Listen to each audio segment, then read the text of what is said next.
Bonjour à tous et à toutes. Dans les prochaines capsules, je vais aborder les outils nécessaires à la promotion de l'acteur. 3 mots à retenir: CV, photo, démo. Il faut s'assurer que ces 3 outils soient le plus représentatifs possible de qui vous êtes, parce qu'ils sont vraiment votre carte de visite. Je vais donc consacrer une capsule à chacun d'entre eux. D'abord, parlons du CV. Si vous faites partie d'une agence, c'est l'agence qui va récolter vos informations pour mettre sur pied votre CV. Si vous faites partie d'un regroupement d'acteurs, c'est le regroupement qui a habituellement une fiche à remplir pour votre CV sur leur site Internet. Par contre, si vous n'avez pas d'agent, si vous voulez proposer votre candidature pour vous en trouver un ou si vous voulez simplement vous proposer pour un casting, bien évidemment, vous devez rédiger un CV. Je vous conseille de le sauvegarder en format PDF pour qu'il soit non modifiable. D'abord, un CV d'artiste, c'est pas la même chose qu'un CV traditionnel. On n'a pas besoin de connaître tous vos diplômes, toutes vos expériences de travail, à moins que ça puisse être utile pour certains castings. Bref, tenez-vous-en surtout à votre expérience artistique. Au début du CV, mentionnez si vous êtes membre de l'UDA, de l'ACTRA ou d'un autre syndicat. Inscrivez la couleur de vos yeux, la couleur de vos cheveux, votre grandeur. Plusieurs artistes n'inscrivent pas le poids, c'est libre à vous. Mentionnez aussi les langues que vous maîtrisez et votre niveau d'aisance pour chacune d'elles. Ensuite, bien sûr la section des rôles que vous avez joués.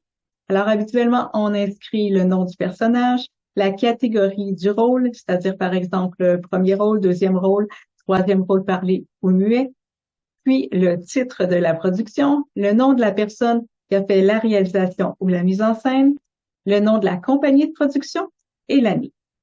En ce qui concerne l'année, si c'est du théâtre, habituellement on écrit là où les années où on joue, alors que pour le cinéma et la télévision, on inscrit l'année du tournage et non l'année de diffusion.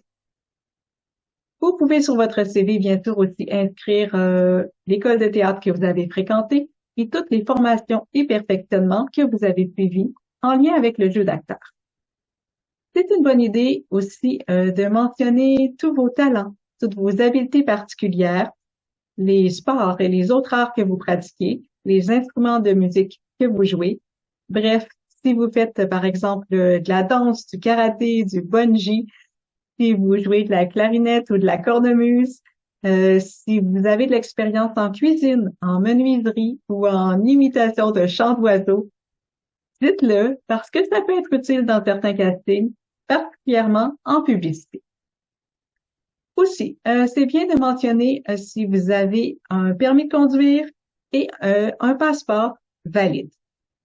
Finalement, si malgré tout vous êtes un peu perdu, je vous invite à consulter les sites des agences artistiques, regarder les CV des acteurs et des actrices, ça va vous donner une meilleure idée. Normalement, dans un CV, on n'inscrit pas la figuration, seulement les rôles. Petite exception pour la figuration en publicité que vous pourriez inscrire parce qu'elle est un peu plus difficile à obtenir. Par contre, si la figuration sur des séries télé ou des films, c'est la seule expérience que vous possédez pour l'instant, ben, ce serait une bonne idée de le mentionner parce que ça démontre que vous avez déjà fréquenté des plateaux de tournage et que vous savez comment ça fonctionne. Voilà, c'était ma capsule sur le CV. Je vous retrouve dans la prochaine capsule pour discuter de la part essentielle photo de casting.